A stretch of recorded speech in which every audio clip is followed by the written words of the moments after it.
ഓം നമ ശിവായ. കേരളത്തിലെ മലപ്പുറം ജില്ലയിലെ ബ്രഹ്മാവിഷ്ണു മഹേശ്വരന്മാരുടെ സാന്നിധ്യമുള്ള സ്ഥലമാണ് തിരുനാവായ. ഭാരതപ്പുഴയുടെ തീരത്താണ് ത്രിമൂർത്തികളുടെ ക്ഷേത്രം സ്ഥിതി ചെയ്യുന്നത്. ഇതാണ് നിലാനദി എന്നറിയപ്പെടുന്ന സ്ഥലം. രാജരാജേശ്വരി ഭഗവതിയുടെ സാന്നിധ്യമുള്ള നദിയാണ് നിലാനദി. തവനൂരിലെ നില ആരതിക്കുള്ള ഒരുക്കങ്ങളാണ് ഇത്. തിരുനാവായയുടെ നില ആരതി കഴിഞ്ഞതിന് ശേഷമാണ് തവനൂരിലെ നില ആരതി. ഈ പുണ്യനദിയിൽ സ്നാനം ചെയ്യുന്നത് വലിയ ഭാഗ്യമാണ്. എത്രയോ ജന്മത്തിലുള്ള പാപം പോലും കഴുകിക്കളയുവാൻ സാധിക്കുമെന്നതാണ് വിശ്വാസം. ഇവിടെ മാതാ അമൃതാനന്ദമയിയുടെ യാഗശാലയും ഉണ്ടായിരുന്നു. 12 വർഷത്തിൽ ഒരിക്കൽ നടക്കുന്ന മാമാങ്കം ഇവിടെയാണല്ലോ. ഹൈന്ദവ സമാജ മലയാള മണ്ണിൻ്റെ ചരിത്രമുറങ്ങുന്ന നിളയെയും നവമുകുന്ദ മഹാമാഘ പുണ്യസ്നാനത്തെയും ചരിത്രത്തിൽ അടയാളപ്പെടുത്തിയിരിക്കുകയാണ് ഈ കുംഭമേള. ഉച്ചവെയിലത്ത് ലക്ഷക്കണക്കിന് ജനങ്ങൾ നിള ആരത്തി കാണുവാൻ കാത്തിരിക്കുകയാണ്.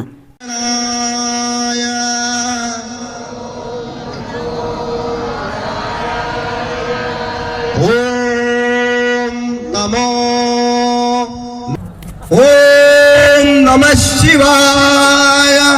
ഓം നമഃ ശിവായ. ഓം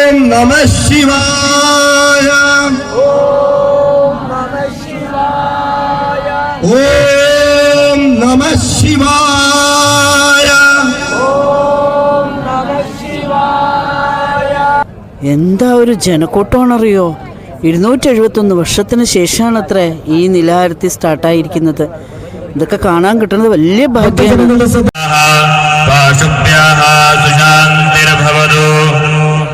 ശ്രീമന്മഹാഗണാധിപതയേ നമഃ. ലക്ഷ്മീനാരായണാഭ്യാം നമഃ. ഉമാമഹേശ്വരാഭ്യാം നമഃ. വാണീഹിരണ്യർവാഭ്യാം നമഃ. ശജീപുരന്ദരാഭ്യാം നമഃ. മാതാപിതൃജനകമലേഭ്യോ നമഃ. ദിവ്യാംബയ ഓഹരി ഗുഭയോ ദിവ്യന്തരിക്ഷേപയോധാഃ. ഇപ്പോൾ നില ആരതി തുടങ്ങാനിരിക്കുകയാണ്.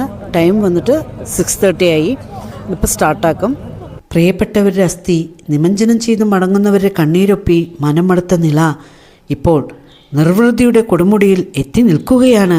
കാരണം അവിടെ വന്നവരും സ്നാനം ചെയ്യുന്നവരും ആരും തന്നെ സങ്കടത്തോടെയല്ല മടങ്ങിപ്പോകുന്നത്. നിലയെ പൂജിച്ച് ആരത്തി ഒഴിയുവാനും അവളിൽ സ്നാനം ചെയ്ത് പാപമുക്തി നേടി നിർവൃതി അടയാനുമായിരുന്നു. ഇതൊരു തുടക്കമാണ്, വലിയൊരു പുനർനിർമ്മാണത്തിൻ്റെ തുടക്കം. പൂജ ആരംഭിക്കുമ്പോൾ അവിടെ അഘോരികൾ വന്നിരുന്നു. കുംഭമേള 4-12 വർഷത്തിലൊരിക്കൽ ആഘോഷിക്കപ്പെടുന്നു.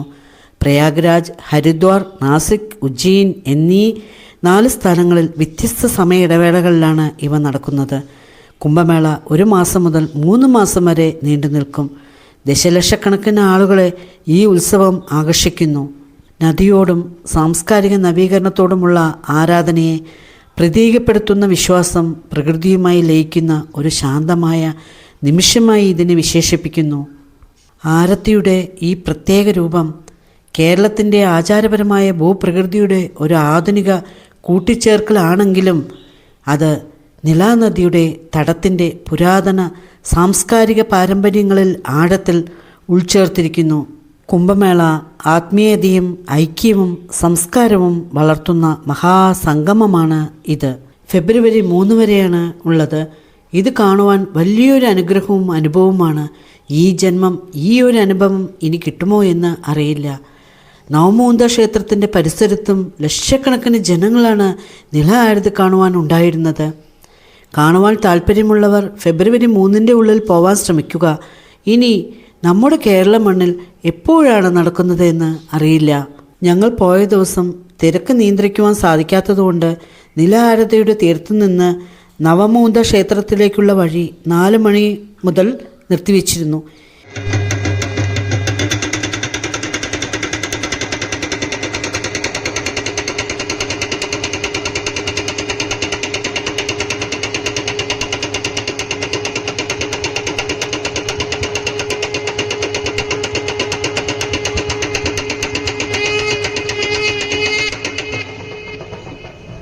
ഈ ആരത്തി കാണുവാൻ 6 മണിക്കൂറാണ് നദിയുടെ തീരത്തുള്ള ചൂട് മണലിൽ പൊള്ളുന്ന വെയിലിൽ ഞങ്ങൾ കാത്തിരുന്നത്.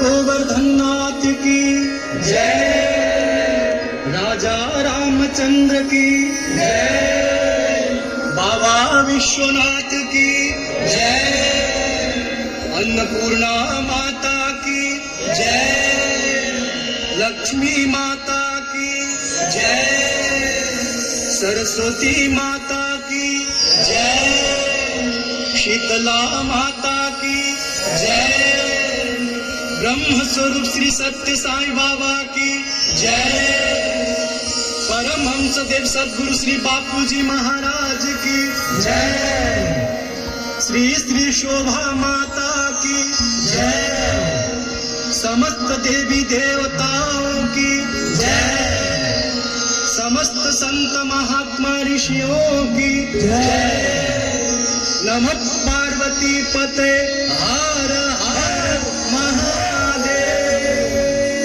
സമസ്ത സപ്തനദികളെയും വിശേഷാൽ മഹാനീള നദിയെയും വന്ദിക്കുന്ന പ്രാർത്ഥന.